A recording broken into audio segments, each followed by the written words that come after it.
echoed by the Magic the Gathering designer Mark Rosewater when he was talking about designing a Magic the Gathering card. And he says he hands out this card to test audiences, and then he asks for feedback on people's emotional reaction and opinion to the card on a scale from 0 to 10, 0 being I absolutely hate it, and 10 being it's the best card ever.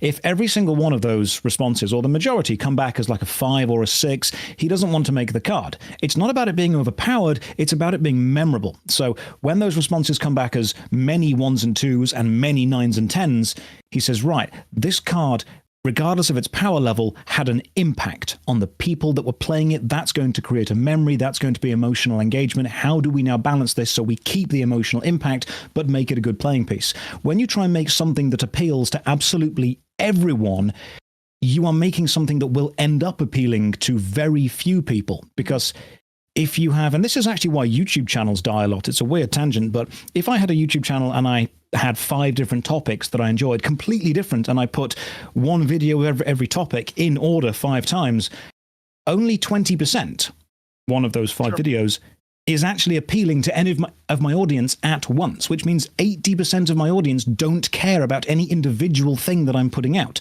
World of Warcraft have tried to appeal to absolutely everyone, which in doing so means the majority of their content isn't for their core player base, which ended up seeing a lot of player dips. And then we came back with, hey, Classic. We want Classic. The core player base wanted Classic. Came out really successful. Same with old school RuneScape.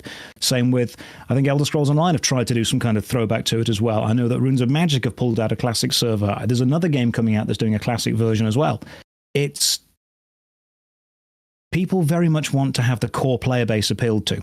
And then the businesses and the suits say, we want the people that aren't playing our game to play it as well. Mm-hmm. What do we need to add for the people that aren't playing our game?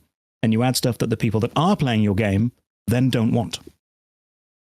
I mean, I think that's why so many games like this wind up offering like longer and longer and longer free trials, right?